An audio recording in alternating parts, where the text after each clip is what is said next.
23 March 1931 সন্ধ্যা 7:30 লাহোর জেলের ভিতর ইতিহাসের এক সময় সবচেয়ে বিতর্ক মুহূর্ত তৈরি হচ্ছিল। ভগৎ সিং, সুখদেব এবং রাজগুরুকে তাদের নির্ধারিত সময়ের আগে ফাঁসি দেওয়া হয়।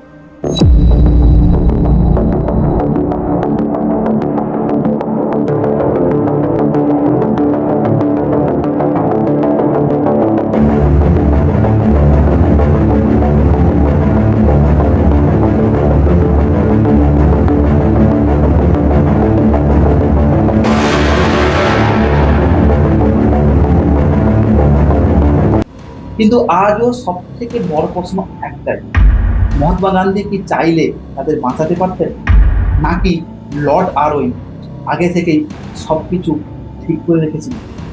23 মার্চ প্রতি বছর এলেই ভারতের কোটি কোটি মানুষ শহীদ দিবস হিসেবে স্মরণ করে। কারণ এই দিনে 1931 সালে 3জন তরুণ বিপ্লবী ভগৎ সিং, সুখদেব এবং রাজগুরুকে ব্রিটিশ সরকার ফাঁসি দেয়। কিন্তু এত বছর পরেও একটি প্রশ্ন আজ বিতর্কের কেন্দ্রে রয়েছে, সত্যি কি মহাত্মা গান্ধী চাইলে তাদের প্রাণ বাঁচাতে পারতেন? এই প্রশ্নের পেছনে রয়েছে সব থেকে বড় একটি রাজনৈতিক ঘটনা। সেই রাজনৈতিক ঘটনা হচ্ছে গান্ধী আরউইন প্যাক্ট। 1931 সালের 5 মার্চ গান্ধীজি এবং লর্ড আরউইনের মধ্যে এই চুক্তি হয়। গান্ধীজির প্রধান দাবি ছিল রাজনৈতিক বন্দীদের মুক্তি, কিন্তু ব্রিটিশ সরকার স্পষ্টভাবে জানিয়ে দেয় তারা সহিংস কর্মকাণ্ডের সঙ্গে যুক্ত ছিল, তাদের ক্ষেত্রে এই সুবিধা প্রযোজ্য হবে না। ভগৎ সিং এবং তার সঙ্গীরা যুক্ত ছিলেন অ্যাসাসিনেশন অফ জন স্যান্ডার্স মামলায়, যা ব্রিটিশদের চোখে সরাসরি একেবারে সহিংসতার পর্যায়ে পরিণত। গান্ধীজি অবশ্য কয়েকবার ভগৎ সিং এর মৃত্যুদণ্ড কমানোর অনুরোধ করেছিলেন, কিন্তু তিনি এই বিষয়টিকে চুক্তির প্রধান শর্ত বানাননি। অনেক ইতিহাসবিদ মনে করেন যদি গান্ধীজি সেই সময় অসহযোগ আন্দোলন বন্ধ না করার হুমকি দিতেন, তাহলে হয়তো ব্রিটিশ সরকার মৃত্যুদণ্ডকে আজীবন কারাদণ্ডে বদলাতে বাধ্য করতে পারত। কিন্তু প্রশ্ন হলো, তিনি কেন এই পদ নিলেন না?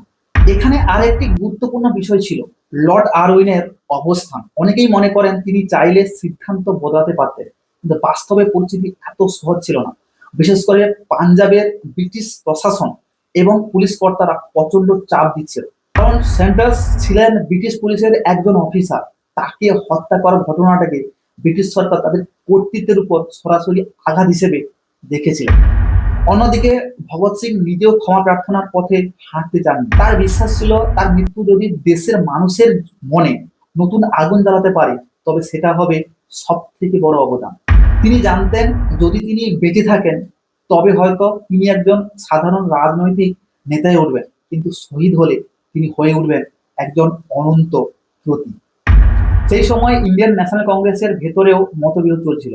সুভাষচন্দ্র বোস প্রকাশ্যে বলেছিলেন ব্রিটিশদের উপর আরো কড়া চাপ দেওয়া উচিত। জওহরলাল নেহরুও ভগৎ সিং এর সঙ্গে দেখা করেছিলেন এবং তাকে বাঁচানোর পক্ষে মত দিয়েছিলেন, কিন্তু শেষ পর্যন্ত কংগ্রেসের মূল কৌশল ছিল অহিংস আন্দোলনের পথ ধরে রাখা। সবচেয়ে বিতর্কিত বিষয় হলো ভগৎ সিং এর ফাঁসির সময় বদলে দেওয়া হয়।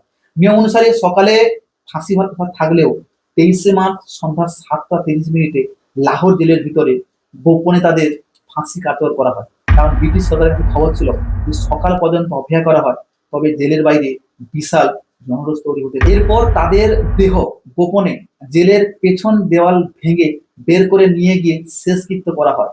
এই ঘটনায় প্রমাণ করে দিয়েছিল ব্রিটিশ সরকার ভগৎ সিংকে কেবল একজন বন্দী নয়, বরং একটি বিপজ্জনক রাজনৈতিক প্রতীক হিসেবে দেখেছিল।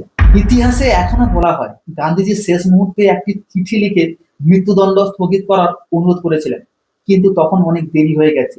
কেউ কেউ মনে করেন সেই চিঠি ছিল শুধু একটি আনুষ্ঠানিক প্রচেষ্টা। আবার অনেকের মতে যদি এই উদ্যোগ আরো আগে নেওয়া হতো তাহলে কিন্তু এর ফলটা ভিন্ন হতে পারত। সবশেষে প্রশ্নটা আরো থেকে যায়, ভগৎ সিং এর মৃত্যু কি ভারতের স্বাধীনতা সংগ্রামের আরো ত্বরান্বিত করেছিল? অনেকের মতে তার শহীদ হওয়াটা দেশের তরুণ সমাজকে এমন ভাবে জায়গা তুলেছিল যা স্বাধীনতা আন্দোলনকে আরো তীব্র রূপ দিয়েছিল। আজও ভগৎ সিং শুধু একজন বিপ্লবী নাম নয়, তিনি একজন অমর প্রতীক হিসেবে রয়েছেন। কিন্তু ইতিহাসের এই অধ্যায়ে আপনার মত কি? গান্ধীজি কি সত্যি বেশি কিছু করতে পারতেন, নাকি ব্রিটিশ সরকার আগে থেকে সবকিছু সিদ্ধান্ত নিয়ে ফেলেছেন? কমেন্টে কিন্তু অবশ্যই জানাবেন। যদি ভালো লাগলে লাইক করবেন, শেয়ার করবেন। এইরকম ভিডিও পেতে চাইলে অবশ্যই যারা ফেসবুক থেকে দেখছেন ফলো করবেন এবং ইউটিউব থেকে দেখছেন চ্যানেলটা সাবস্ক্রাইব করে রাখবেন।